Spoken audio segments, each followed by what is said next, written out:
Oi, gente. Vamos falar hoje sobre um assunto que eu acho assim da extrema importância, hein? Pensa bem, desejo. A nossa entrevistada de hoje, né, na nossa live, ela mora na Colômbia. Ela é brasileira, e ela é psicóloga, sexóloga, ela é especialista em diagnóstico.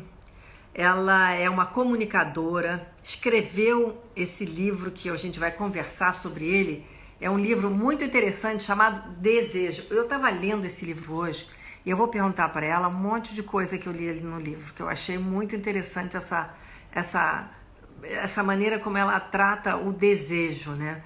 E a falta de libido, que a gente fica pensando que é uma coisa que às vezes está mais restrita, uma faixa etária. Não. Ela disse para mim, quando eu liguei para a gente conversar sobre esse assunto, que 50% ou mais, depois ela vai dizer, no consultório que a procuram e também no programa de rádio que ela tem, as pessoas falam com falta de desejo, né? Falta de libido, como se tivesse acabado a libido. Então, eu acho que vai ser muito interessante. Eu estou aqui falando, esperando vocês entrarem, estou vendo várias pessoas entrando. Beth Pinto já entrou, Filon, Raquel... Tatu Cru, não sei, tem outras pessoas, Mili Lemos. Enfim, eu tô vendo várias pessoas aqui acenando. Eu fico pertinho, gente, porque senão eu não consigo ler.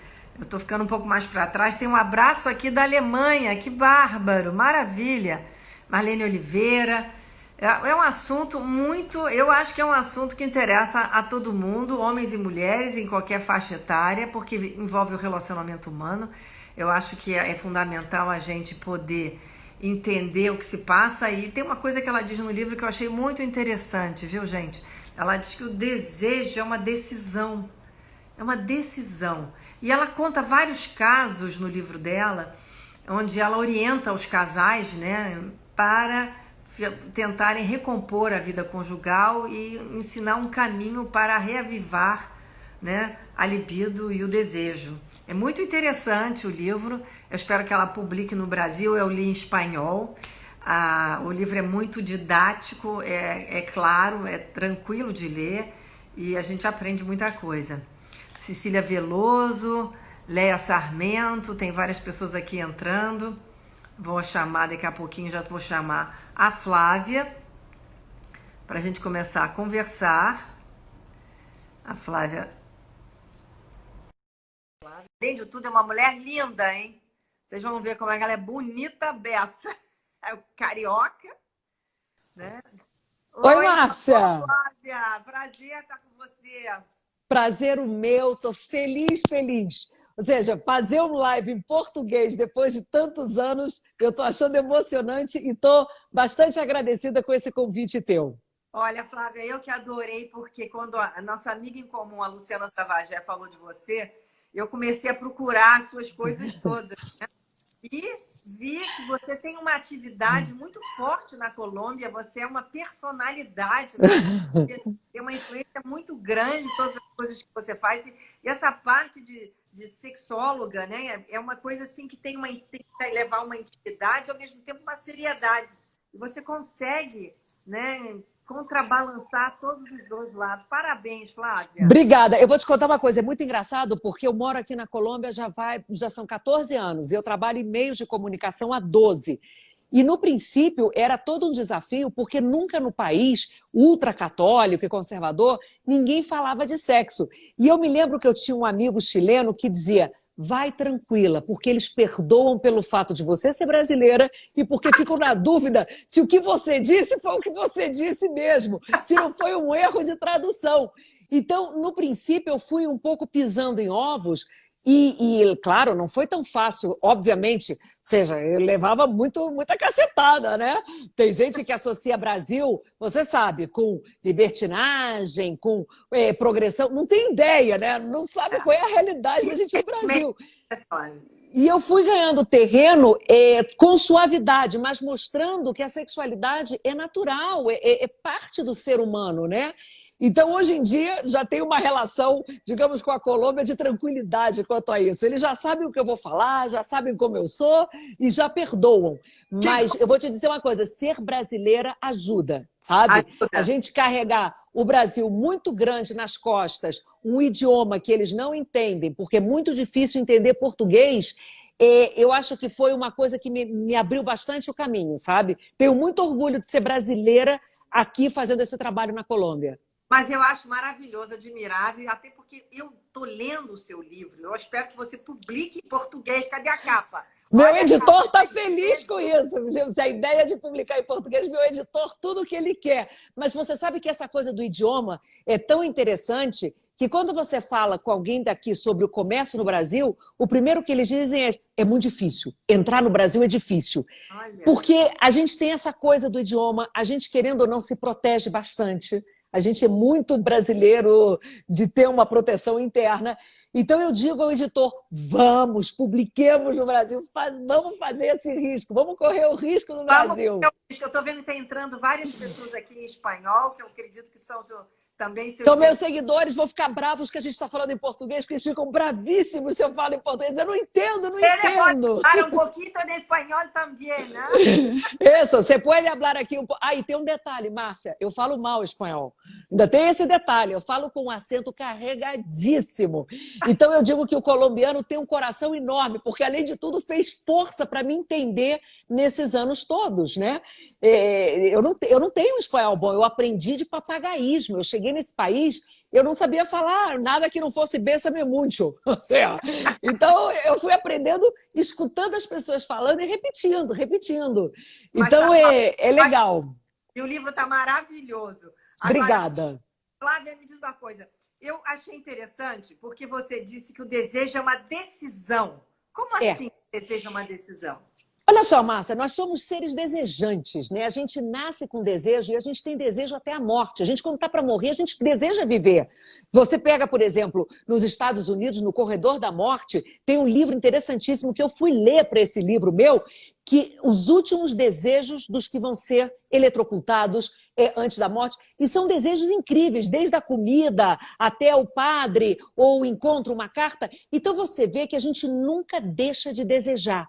A gente, no momento em que chega a esse mundo, a gente começa a desejar e é parte de nós. Então, quando eu digo que o desejo é uma decisão, é porque nós deixamos que esse desejo se durma. A gente deixa que o desejo, de alguma maneira, fique abandonado. Por quê? Por várias razões. Desde traumas, causas médicas, até o não autorizar-se o desejo. Ou seja, nós temos que autorizar-nos a sentir desejo. Mas a nossa mente nos bloqueia de tal maneira que não podemos, ou porque temos a culpa e não é bom e o outro não tem o mesmo direito, ou porque temos medo à felicidade, ou pior, temos medo aos nossos desejos, que muitas vezes podem ser assustadores.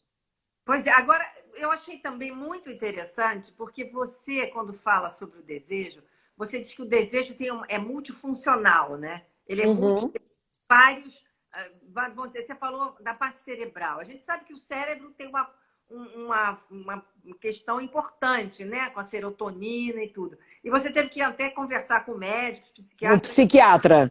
Para escrever isso. Mas pensando assim no cérebro como um todo, né? Brigando. Você está brigando aí com a câmera. Estou brigando aqui, não é? É que eu tenho aqueles stands e ele está um pouquinho, ele levou umas palmadas esses dias, porque eu estava um pouco agitada, então ele agora está com dificuldade de manter o celular fixo. Mas eu já consigo. Estou aqui brigando com ele, mas ele já me obedece. Ô, Flávia, eu estava querendo saber o seguinte: o que define assim uma questão assim, eu quero isto, e como é que o corpo da gente funciona quando a gente quer uma coisa, quando a gente tem um desejo? Olha, a gente não pode dizer que a gente está separado do corpo da mente. Tudo que passa na nossa mente se traduz no corpo. Isso é muito importante saber, porque a maioria das pessoas que decidem renunciar ao desejo, de uma ou outra maneira, terminam adoecendo. Porque já que o desejo é parte de nós, se a gente chega e diz, eu não vou querer porque esse desejo me assusta, isso, obviamente, que vai ter um reflexo. Agora, por que eu consultei um psiquiatra? Porque existe uma parte depressiva, existe uma parte hormonal aí. Inclusive, a minha dúvida desde o início é, o que vem primeiro, a falta de desejo ou a depressão? É a depressão que causa a falta do desejo? Ou não desejar coisas na vida é o que me leva à depressão e à falta de alegria com a vida? Porque esse tema de não querer desejar, quase todos nós temos e não nos autorizamos. Quer dizer, quantas vezes... Eu tenho uma conferência que eu faço aqui que chama-se Felicidade e Sexo. Eu digo, quantas vezes que a gente está com vontade de fazer coisas na vida e não nos permitimos, porque a gente tem que trabalhar, a gente tem que estar bonita, a gente tem que ser magra, a gente tem que cuidar da casa, tem que dar atenção aos filhos, tem que dar atenção à família, tem que ter boas ideias. A gente tem tantas coisas na vida que a gente não se permite e não se deixa. E chega um momento que o corpo se ressente, e é quando vem as doenças. Nenhuma doença está desconectada da mente, nenhuma. O que vai definir aonde aparece essa doença é um componente genético e, obviamente, toda essa parte ambiental. Mas todas as doenças têm um fundo psicológico muito forte e muitas vezes do desejo. Quer ver outra coisa? Eu digo assim, se a gente pudesse viver o desejo com naturalidade, com normalidade, a gente teria menos doenças mentais, menos neuroses e menos crimes passionais. Porque a base desses três está em um mau manejo desses desejos e da sexualidade. Reprimidos, né? Tudo reprimido. Que sai um desejo mal canalizado ou uma sexualidade mal trabalhada, por algum lado sai. Olha o que acontece na Igreja Católica, minha gente. Eu acho que o maior exemplo está nos nossos olhos. Quando você faz essas renúncias que não são naturais no ser humano. Quando você não aceita a tua própria psique. Eu posso desejar tudo, mas não significa que o meu corpo faz tudo. Por quê? Porque a mente é transgressora, o corpo é moral. Ou seja, o que te define como pessoa não é o que você deseja, o que você pensa, é o que você faz. Então tem uma diferença muito grande aí entre corpo, desejo, mente, entre a vida. E as pessoas têm medo de que tudo que elas desejam e pensam se torna realidade. Então a gente se proíbe. Eu não posso pensar nisso, nem pensar. E a gente começa a gente bota a mão aqui e diz, nem pensar, é uma coisa muito brasileira, até nem pensar. E a gente não se permite pensar, porque a gente tem tanto medo que as coisas se tornem realidade que a gente vai bloqueando, renunciando e bloqueando. E isso adoece. Nesse bloqueio, né, Flávia, tem gente que também toma muito remédio. Os medicamentos também cortam, né, a libido, né? Não cortam? O medicamento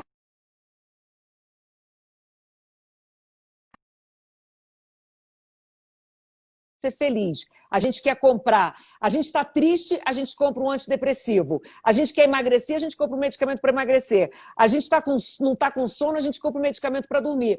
Então, isso é um problema, Repuccia, é um problema da cultura de consumo rápido, de felicidade rápida. Então, eu vou à farmácia, eu compro rapidamente alguma coisa e resolvo meus problemas. Eu não estou resolvendo. Eu estou simplesmente adormecendo a realidade.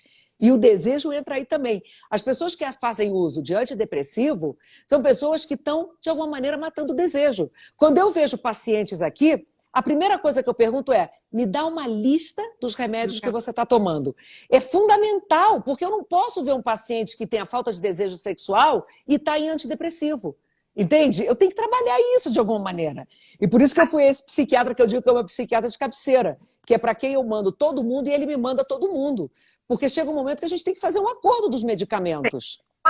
Agora, Flávia, quando eu falei aqui antes, estava te apresentando, eu disse que quase 50% das pessoas que te procuram falam desse problema da falta de libido. É isso mesmo? Eu estou com a proporção exata? Não, é impressionante, Márcia. Olha só, eu nos últimos anos, por que eu escrevi esse livro? Eu me dediquei todo ano passado a esse livro, porque nos últimos anos eu comecei a ficar muito impressionada, inclusive dos jovens. Você hoje está vendo, inclusive, essa geração de millennials que não conseguem entender o que são os desejos e não estão conseguindo relacionar-se com os próprios desejos. Então, cada vez mais pessoas que me escrevem, ou em consulta, ou nas conferências, e dizem, olha, eu não sei o que acontece. Ou seja, eu tenho um bom trabalho, eu tenho um bom casamento, eu tenho uma casa, eu tenho tudo que eu sempre quis ter, mas chega na noite, eu não tenho vontade. O que eu faço? Meu casamento vai acabar, porque eu consegui tudo que eu queria na minha vida, mas eu não consigo justamente manter o desejo pelo meu parceiro. Então, é uma coisa que eu tenho visto em muito aumento ultimamente. Sabe, as pessoas que não se autorizam e sofrem por isso. Agora, você atribui isso a quê? Quer dizer, a pessoa conseguiu tudo e perde o desejo? Olha, eu atribuo a várias coisas. Uma, a sociedade de consumo rápida. Se você se dá conta hoje em dia, a gente é assim, a gente sonha que quer ter um carro. Aí namora aquele carro, economiza, não sei o quê, procura, blá, blá, blá, compra o carro. Botou o carro na garagem, aí o carro do vizinho está mais bonito. Aí você já começa a olhar o carro do vizinho. Isso se está traduzindo em várias coisas, inclusive nas relações. O que você vê hoje em dia? Pessoas que estão casadas e querem se separar, não porque estão infelizes, mas porque acham que podem ser mais felizes lá fora. Porque alguma coisa me diz que tem mais felicidade lá fora. Então a gente está vivendo uma falsa expectativa em tudo na vida. No sexo, por exemplo. Eu vejo paciente, gente que chega para consulta e diz assim, não, o meu sexo é uma droga. Por quê? Porque o cara no meu trabalho, ele transa 3 vezes na semana e eu uma. Então eu sou infeliz sexualmente. Entendeu? A gente está vivendo uma cultura hoje em dia de comparação e de consumo rápido, gratificação rápida, que não estamos autorizando-nos a desfrutar o que a gente conquistou, seja em termos de relação de casal ou seja em termos de objetos. A gente quer tudo, entende? E não consegue encontrar essa gratificação. E a outra coisa que eu vejo é a falta de tempo. Isso que eu te dizia. Ou seja, as mulheres não se permitem ter desejo porque estão sobrecarregadas. Agora, na pandemia, não sei você nos lives está vendo isso, mas, por exemplo, saiu uma entrevista, um artigo enorme no Japão, falando que as mulheres estão fazendo uma manifestação contra os homens. Por quê? Porque uma mulher colocou no Twitter 230 coisas que ela fazia na casa e no trabalho, e o marido só 20. Entre trabalho e cuidar. Então, não pode. Ou seja, os homens também não estão cooperando nesse momento. Ou seja, você vê que os homens são 20% da participação no trabalho da casa, né? E a mulher está no teletrabalho, cuidando da casa, cuidando dos filhos, esgotada, cuidando de tudo, e ainda por cima tem que estar linda. Porque eu digo que está linda. Ali, você chega às 11 da noite, você deita na cama, esgotada, olha no relógio, e aquele teu marido que te dá aquela cotovelada ou pega no teu peito e diz, vamos? Ou seja, quem tem desejo com alguém que pega no teu peito? Então eu digo o seguinte, da mesma maneira que muitos homens ou mulheres em relações homossexuais só estão dedicando 20% ao trabalho doméstico, olho aí, porque também só estão dedicando 20% ao trabalho sexual e 20% à relação de casal. Você tem que fazer essa comparação, essa é a boa comparação. Mas é verdade, nós mulheres... Opa. Congelou aqui a Flávia. Flávia. Que você nasce homem já tendo que provar tudo na vida, que você não é gay, que você não vai perder a ereção, que você é macho. Ser homem é muito duro. Agora, a mulher é uma realidade. Então, muitas mulheres também estão com falta de desejo por isso. Aí vem outro lado. Perdão que eu falo muito. Os homens, quando se queixam da falta de desejo, se queixam muito das queixas femininas. Ou seja, chega em casa e não encontra um lugar onde ele é bem recebido e admirado. Ele chega em casa e encontra, você não pagou isso, você chegou atrasado, você não fez isso, você não me ajuda naquilo. Então isso. E a mulher se queixa muito da falta de ser desejada. Não há melhor afrodisíaco que a pessoa que você quer, o teu parceiro, tua parceira, olhar para você e dizer, eu te desejo loucamente. Eu tô louco ou louca para estar com você na cama. Isso vai se perdendo na rotina. Então, muitas pessoas perdem o olhar do outro. E a gente precisa do olhar do outro para melhorar a autoestima, para autoerotizar, para que eu me olhe no espelho e diga, ui, que delícia que eu tô, eu preciso de uma validação do outro. Ô, Flávia, eu sempre costumo pensar e digo, quando às vezes em algumas palestras e coisas, o seguinte, que o importante não é que o outro seja maravilhoso, mas que você se sinta maravilhosa com o outro. Exato, você tem que se sentir desejada.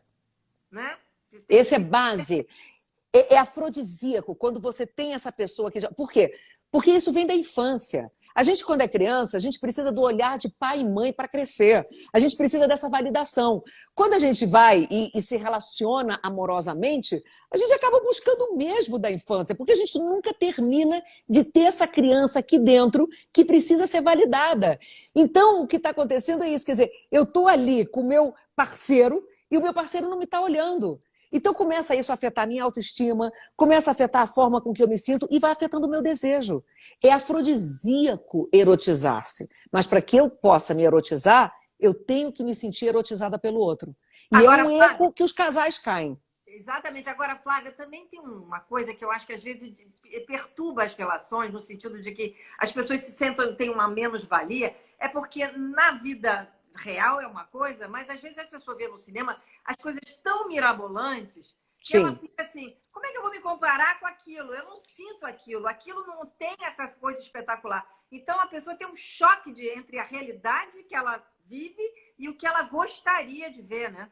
A falsa expectativa. E isso não é só na relação. Hoje eu vejo isso no sexo. Eu vejo isso no casal que senta para terapia e o cara acha que sexo é tudo que ele vê na película, no filme porno, tá entendendo? Então ele cria uma expectativa irreal do sexo. E as mulheres criamos também expectativas irreais nas relações. Porque muitas vezes queremos ou acreditamos que um casamento ou viver a dois é aquilo tudo que a gente vê nos filmes e nos livros, e não é. A realidade é outra. Então, eu digo, se você quer se frustrar na vida, se encha de expectativas. É o caminho mais garantido para a frustração na tua vida. Agora, se você não tem expectativa, se você aprende a viver o aqui e agora, palavra de moda, mindfulness, né? Porque vive tendo palavra de moda, dizer que foi orgânico, o empoderamento, agora é reinventar-se e mindfulness. Então, mas o aqui e agora é fundamental. Você não pode estar numa relação fantasiando o tempo todo as coisas. Você não pode achar que a vida é uma novela, que não é. Entendeu? A gente não vai viver feliz para sempre. A gente vai ter todos os conflitos, vai ter falta de desejo em alguns momentos, vai ter problemas sexuais em outros, e estar aberto a isso facilita muito mais quando as coisas acontecem. É muito mais natural que seja assim. Flávia, agora, uma coisa difícil é a mulher acha que ela se abre mais, mas eu pergunto a você, o homem é mais difícil de se abrir na hora dos problemas?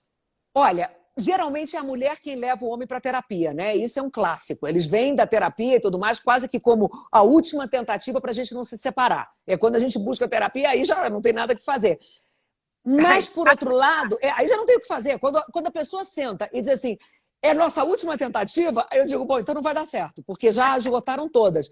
O que acontece é o seguinte, cada vez mais os homens também estão buscando um pouco de compreensão. Eles estão também melhorando nesse sentido de se deixar falar e abrir. Eu vejo muito homem que tem buscado ajuda terapêutica ultimamente e eu acho isso bonito, porque é muito humilde, é uma humildade muito grande você reconhecer que você não pode com tudo sozinho e que você realmente precisa. Há momentos na vida em que a gente precisa. Cada vez mais está caindo aquele mito de que terapia é coisa de maluco, de gente fraca, de gente boba. Não, todos nós. Né, Flávia? Sexual também, né? Que as pessoas tinham muita receio, assim, vergonha. Era um misto, né? de sentimentos, vamos dizer assim. Porque é quase que dizer que eu não sou bom de cama, entendeu? Eu estou falhando de alguma maneira. Agora, é isso que eu dizer para você, que eu sou machista no sentido que eu digo, o homem, quando nasce, ele já tem que provar que ele não vai falhar nunca, que ele tem um pênis super grande e que ele nunca vai ser gay. Cara, é muito ruim ser homem. Eu digo sempre, os caras vivem esgotados também. Ser mulher é ótimo nesse sentido. E nesse da pandemia, não. E nesse agora, que a gente está vendo a mulherada segurando a peteca sozinha, só com 20% de ajuda, eu vejo isso. O pessoal está preocupado. Os casamentos vão acabar depois da quarentena? Vão, se tiver muito desgaste nesse sentido. Se chegar um momento que a mulher se questione e diz, sabe o quê? Eu estou dando conta disso aqui tudo sozinha. Se eu estivesse sozinha, eu trabalhava menos. Se eu estivesse sozinha, era muito mais fácil para mim. Então, pode que algumas relações não suportem essa pandemia por conta disso, mas por cansaço. Prova de fogo, né, Flávia? Essa prova é uma prova de fogo. Você ficar... Porque você não tem aquela escapatória. Saiu para trabalhar, saiu para ir às compras, saiu para fazer o supermercado. Você está ali, né? Você está ali como nunca esteve, nem na lua de mel. Porque na lua de mel, você está as duas pessoas juntas, mas vocês estão interagindo com outros. Vocês estão tendo experiências, vocês estão trocando ideias. Nesse momento agora, eu digo que nós estamos no próprio reality de Big Brother, ou seja, confinados dentro de uma casa e com medo. Porque a verdade é que está todo mundo com medo. Medo de perder o emprego, medo de não voltar a ter uma vida normal, medo de morrer. Tem muita gente que está com medo de morrer. É verdade. Então, são realidades. Agora, seria muito melhor se os casais pudessem ter uma comunicação aqui nesse momento e poder dividir não só o medo, mas o trabalho em todos os sentidos. O trabalho dentro da casa, o trabalho no sexo e o trabalho no casal. Pois é, vamos falar sobre o trabalho no sexo, que você, Vamos. no livro, você fala, você tem vários casos que você aborda e que você Uhum. faz uma terapia com esse casal para eles recuperarem o desejo.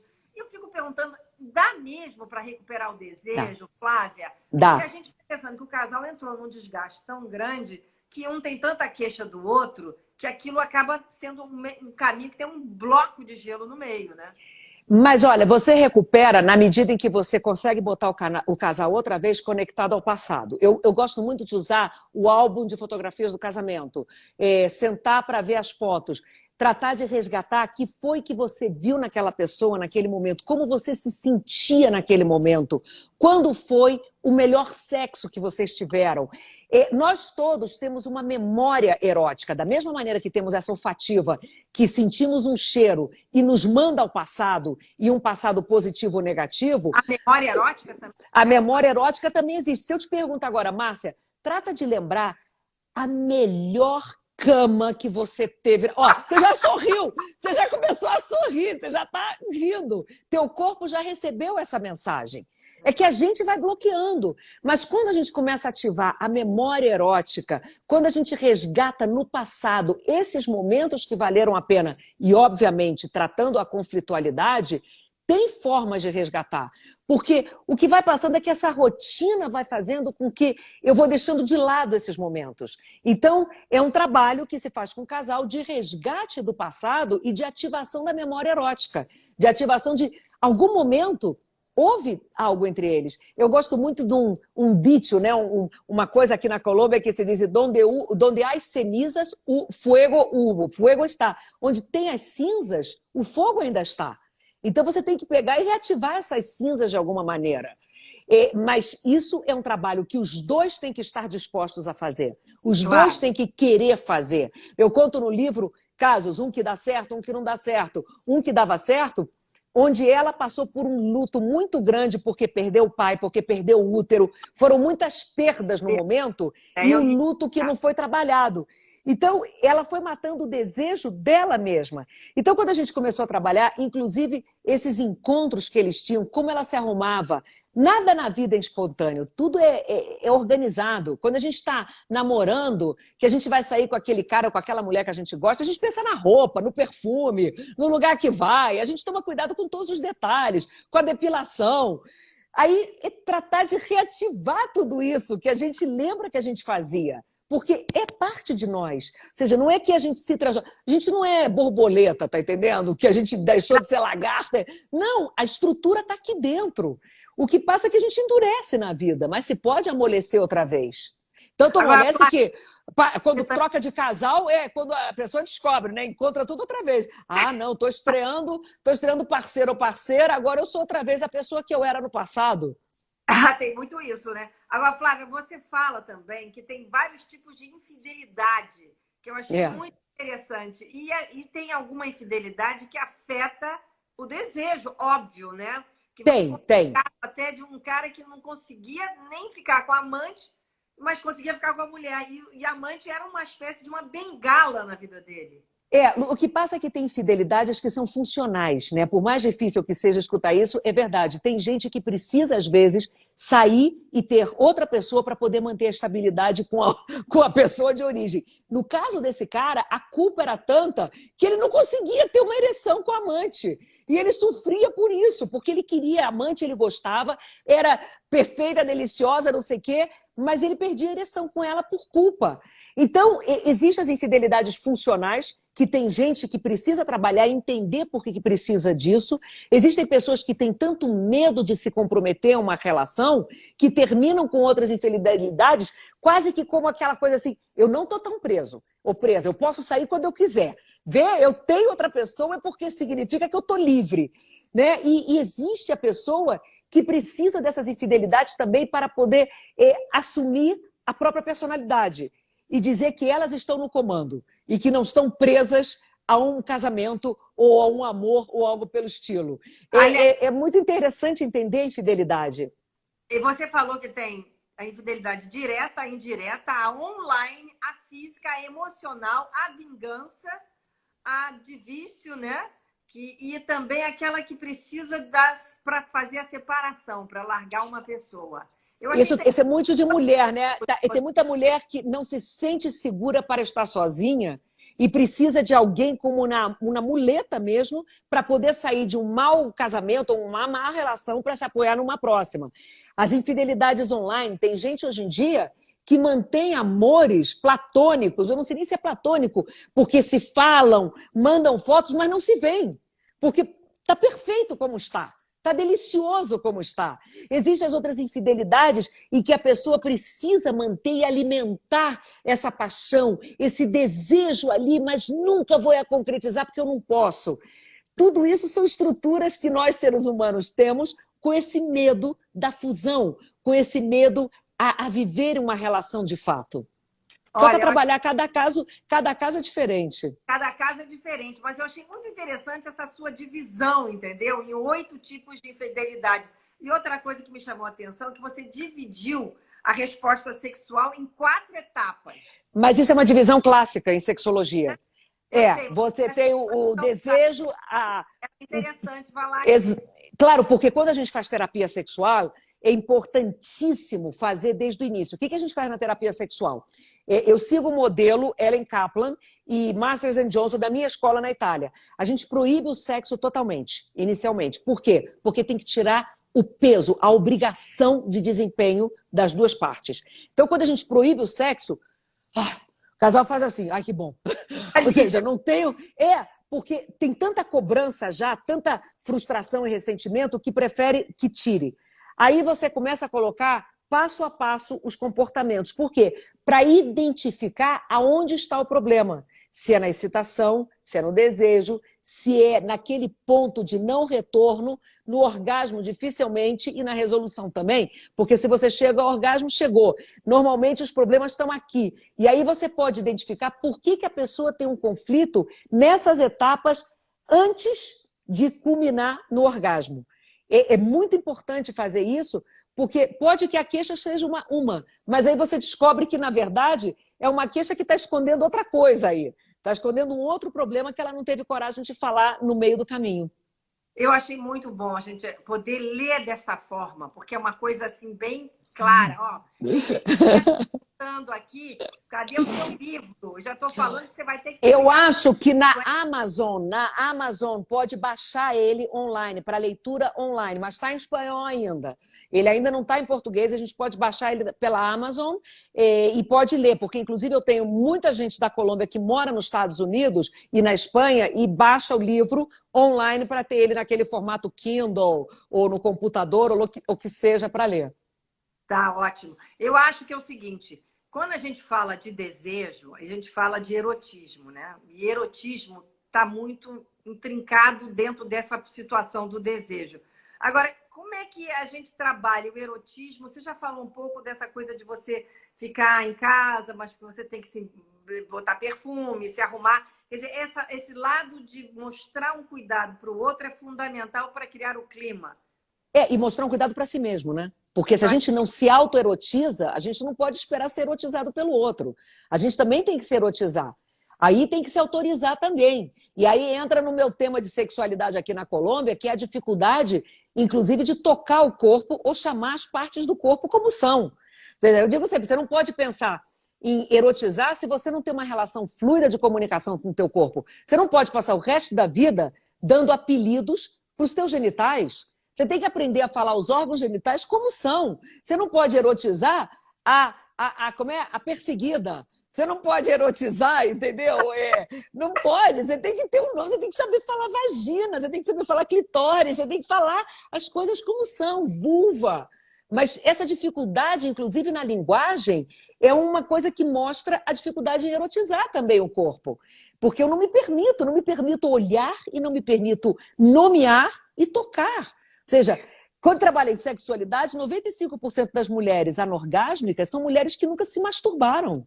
E masturbação é fundamental para eu aprender a erotizar o corpo, a erotizar, a sentir prazer, a de verdade sentir orgulho desse corpo e mostrar para o outro e tratar de seduzir o outro também com esse erotismo.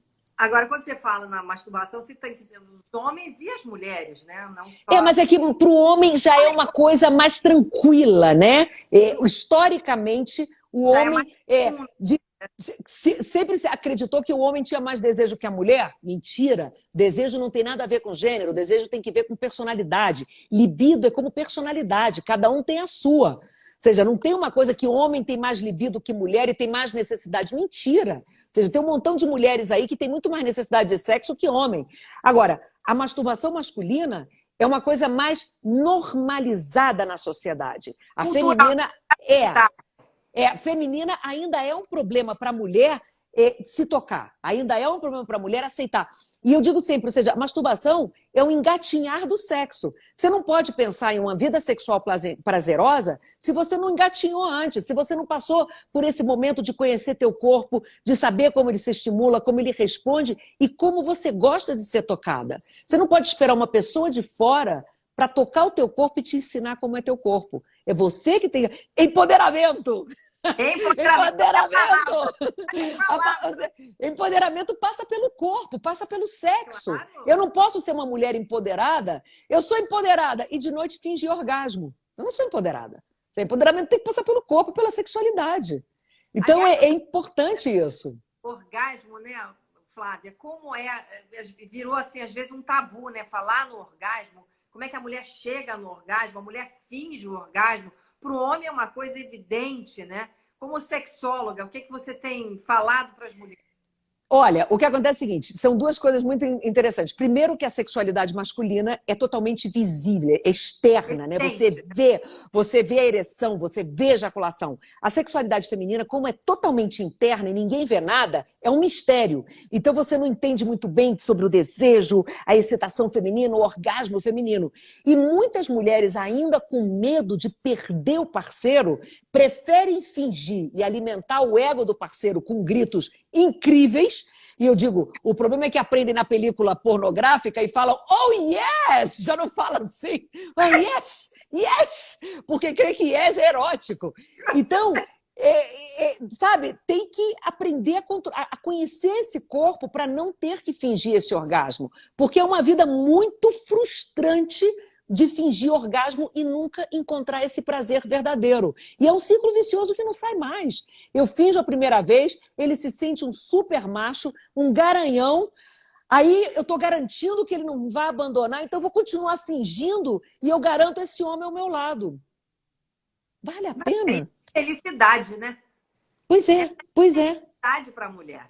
Pois é. É muito melhor ser honesta e dizer, olha, sabe o que, filhinho? Eu tenho que me conhecer, tá entendendo? O tema aqui não é só você. O tema também sou eu. E não passa nada.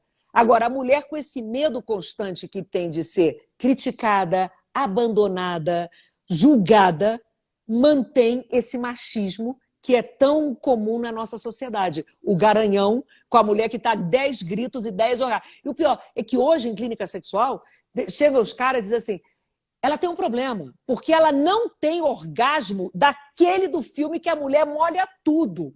Aí você tem que ensinar como funciona o corpo, porque os caras hoje chegam na consulta e querem que você encontre uma maneira que a mulher saia ejaculando a chorros, como dizem cá. Ela tem que ejacular a chorros.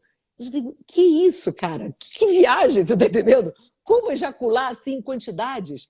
É tudo uma falsa percepção e uma expectativa irreal quanto ao sexo que a indústria porno, que é muito boa, porque eu trabalho com porno, eu recomendo porno quando eu tenho pacientes, mas aterrissando a realidade. Olha só, Márcia, eu tenho 1,60 m, eu sou assim de magra, mas eu tenho essa vozeirão. Eu tenho um vozeirão, assim, né? Então eu falo. Então, em televisão, né? Eu falo, televisão, rádio. Quando eu chego nas conferências, no palco, uma das primeiras coisas que me falam, você é tão pequenininha.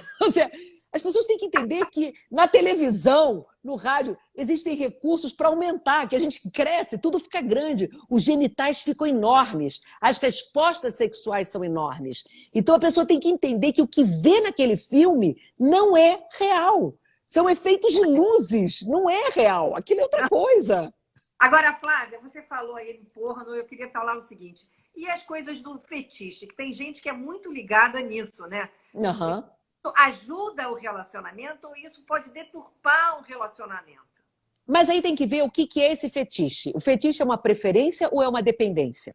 Porque tem uma diferença grande. Ou seja, eu ter uma preferência me excita loucamente que a minha mulher esteja com salto alto, nua na cama. Ok. Mas se ela não tiver de salto alto, eu também me excito.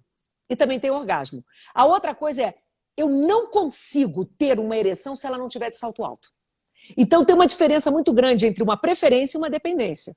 A dependência é complicada. Por quê? Porque a dependência escraviza. E quando te escraviza, você também não tem prazer, no fim das contas. Você tem necessidade de tirar essa ansiedade de dentro de você. A preferência vem aqui como uma alternativa de prazer, algumas vezes, que é muito válida. E dentro das fantasias. Ah, mas acontece que eu só tenho fantasias eróticas, que eu estou fazendo um trio, mas eu não quero fazer um trio. Ok. E qual é o problema de você dar renda solta às tuas fantasias? Você dá liberdade a fantasiar o que você quiser. Ou seja, o nosso imaginário é infinito. E é nosso. E é justo. Não tem certo ou errado nas fantasias eróticas. Tem que acabar essa ideia de que se eu estou fantasiando com uma orgia, é porque eu sou uma má pessoa e minha sexualidade vai embora e nunca ninguém pode saber. Aí eu começo a me proibir essas fantasias e me proibir o desejo. Porque eu tenho tanto medo que isso signifique que eu sou uma má pessoa ou que eu vou enlouquecer que eu não me permito. Gente, cada um tem o imaginário que tem. O fato de eu imaginar não é que eu vou botar em prática. O que é o imaginário erótico? Você falou isso. O imaginário não define, que define são as suas ações, vamos dizer assim. Mira, olha, o imaginário é esse lugar que a mente vai e o corpo não tem intenção de visitar. Eu posso ter fantasias eróticas com o meu vizinho, com o meu chefe, tá entendendo? Com quem eu quiser, são minhas fantasias. Mas não significa que, eu quero colocar em prática, 2, eu sou uma má pessoa. Sabe como é que funciona o tema do imaginário erótico, que as pessoas não se autorizam? Eu vou ter sexo. Eu vou me excitar com essa cena da orgia, com swinger, com o que seja. Ui, que delícia. Eu uso para me excitar, eu me excito, eu tenho um orgasmo e depois todo mundo do swinger vai dormir. A galera da orgia foi dormir e eu vou viver. Eu vou cozinhar, vou trabalhar, vou viver normalmente. Você está entendendo? É assim, a gente tem que fazer pazes com a nossa mente. Se a gente faz as pazes com a mente, as coisas são mais normais. Ô, Flávia, você realmente é uma pessoa que toca em todos os assuntos de uma forma clara, fácil e é revolucionária no que E é isso que é engraçado. Todo mundo acha que no Brasil a gente está falando igual. Eu digo, não, gente, no Brasil não é assim. No Brasil a gente é muito fechado também, às vezes. Minha família brasileira, todo mundo está no Rio, todo mundo mora no Brasil, entendeu? E eu vejo, quando eu lanço o livro, as minhas tias olham, né, o livro assim, um pouco preocupadas e tudo mais. Mas, gente, é que eu digo assim, a sexualidade é muito fácil, é muito descomplicada. Somos nós quem complicamos. E para quê? Para nada. Agora, Flávia, a gente falou muito em sexualidade. E o romantismo? Onde é que entra nessa hora? É lindo, mas são 2 pulsões diferentes. Amor e sexo são pulsões diferentes. Eu não sou autoajuda, tá? Eu não sou da galera da autoajuda, eu não sou paz e amor. Eu sou muito pragmática com o tema de amor e tudo mais. Toda vez que eu pergunto, mas eu só posso ter sexo com amor. Que pena! Ou seja, meter um condicionamento machista na tua cabeça e você está deixando de viver, está deixando de desfrutar da sexualidade. Porque a verdade é que todos nós podemos ter sexo sem amor, sim. Temos um corpo que responde, temos um imaginário, temos desejo. Se eu vou me proibir, é outra coisa. Agora, amor e sexo, delicioso se estão juntos. Como comer o bolo da mamãe é delicioso. Mas eu não deixo de comer bolo e desfrutar e ter prazer se não foi mamãe quem fez. Entendeu? Ou seja, eu posso ter sexo sem amor, sentir prazer, sim. E as mulheres ficam danadas. Não, eu não posso, eu não posso. Não, você não pode, claro que não. Meteram na tua cabeça que você não pode, você não quer tirar. Mas, Flávia, tem pessoas que alegam que também o sexo sem nenhuma relação de, vamos dizer assim, pessoal, uma coisa muito impessoal, também pode levar depois a pessoa a se sentir um pouco vazia. Ah, ok. Então, páginas como Ashley Madison, que tem milhões de inscritos, aplicações como Tinder, como Happn, então as pessoas realmente estão tendo 1000 relações. É a fantasia da mulher que vê filme porno, depois eles terminam casando. Não vejo porno porque não tem casamento no final. Gente, isso tudo é ideia que a cultura mete na cabeça da gente, e pior, são ideias machistas. A gente não se dá conta de um micromachismo como entra. Isso é micromachismo, que vai colocando essa coisa na nossa cabeça. E não é verdade. Ou seja, Márcia, por que muitos homens, desculpa, preferem prostitutas para ter prazer? Porque não tem que se preocupar justo com isso. Não tem que estar preocupado com o prazer dela, não tem que ter um desempenho, não tem que dar resposta, não tem nada. Então não tem relação. Aonde está o vazio aí? Não está. Não, tá uma relação comercial, vamos dizer. Exato. E aí não tem vazio. Comercial. E Ashley Madison, que é o portal dos infiéis casados, o maior portal do mundo, que é uma barbaridade, os milhões. Dos infiéis casados? Você não conhece? Ashley Madison. Perdão, o Brasil deve ter como 10 milhões de inscritos. É uma página... É uma página só para casados, para encontros sexuais. Totalmente secreta, claro. Inclusive, faz como 5 anos, teve um escândalo desses Wikileaks da vida, que um hacker entrou e pôde vazar alguns dados de pessoas inscritas na página. Claro. Então, o Ashley Madison, que no Brasil tem uma população enorme, e perdão, não é só no Brasil, depois a Argentina, o Chile, o México, a Colômbia, também nos Estados Unidos, mas em termos latino-americanos, que eles mandam sempre as estatísticas. É incrível. Ou seja, são pessoas casadas que se conhecem ali, no mesmo esquema de Tinder e tudo mais, têm uma confidencialidade, têm os seus encontros de sexo e sem compromisso. Olha, tem muita gente aqui explicando que não conhecia, viu? Tá aqui chegando. E vão entrar agora, né? Vai aumentar para 15 milhões. Agora. AshleyMadison.com, o maior portal. Sabe como é que é o logo deles?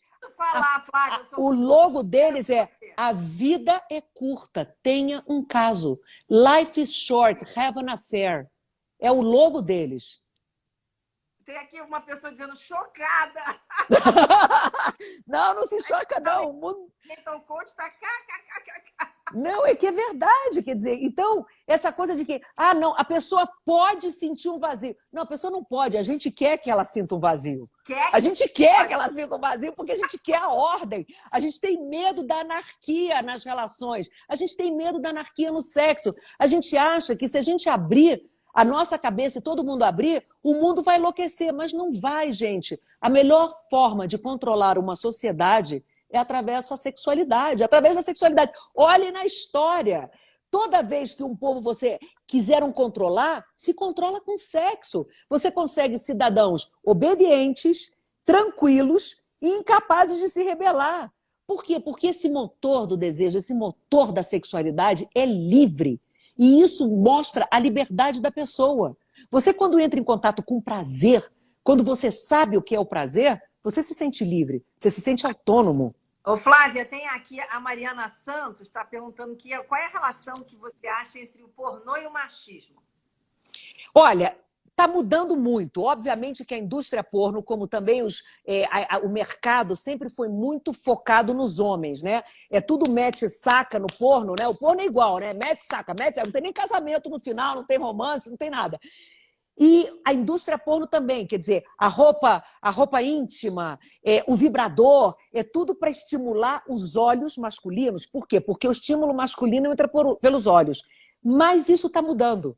Está mudando de tal maneira que hoje em dia você tem no porno novos diretores, mulheres, e que estão fazendo uma outra proposta de porno.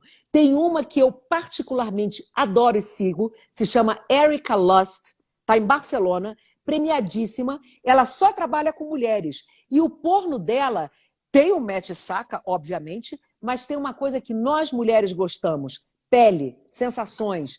Então, ela trata de mostrar a câmara naquele momento em que toca o corpo, naquele momento em que as mãos deslizam, Sabe como é? Um pouco da literatura erótica. Por que 50 Sombras de Grey teve sucesso? Não era um grande livro, é uma porcaria de livro, mas teve sucesso porque as mulheres começaram a viajar enquanto liam.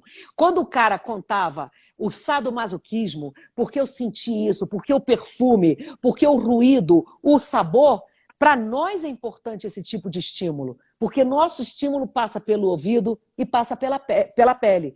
Então, hoje você está vendo na indústria porno uma preocupação em pele, em mostrar outros aspectos, e por isso as mulheres estão se saindo muito bem dirigindo filmes porno hoje.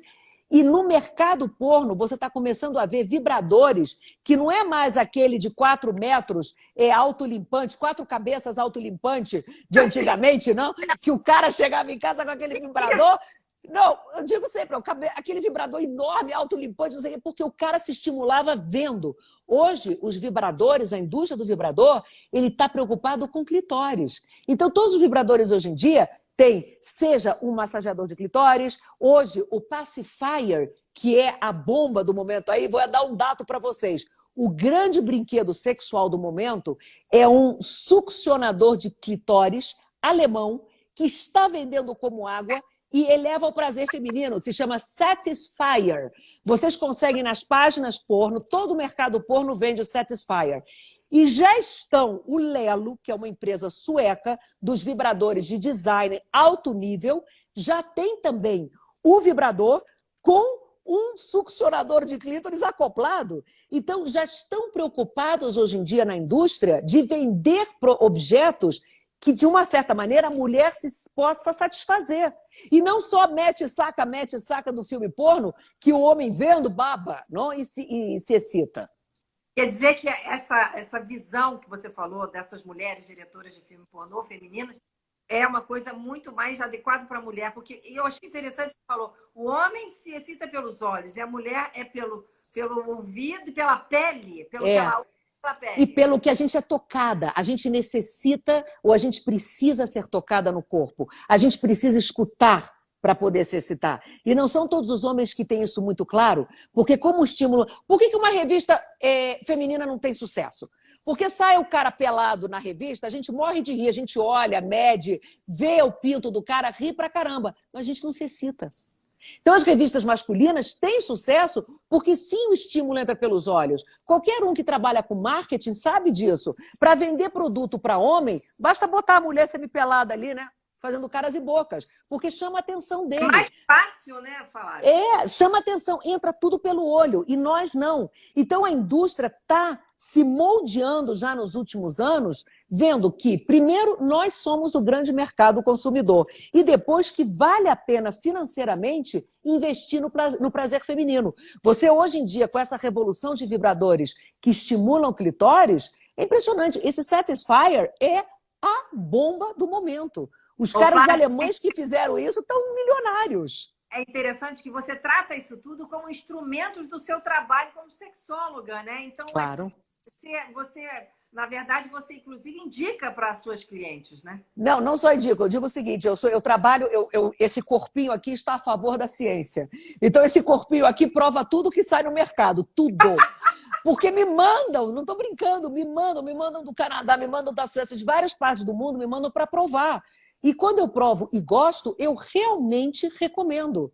Eu tenho uma linha de produtos, mas eu tenho lubrificante à base de água para mulher, para ressecamento vaginal.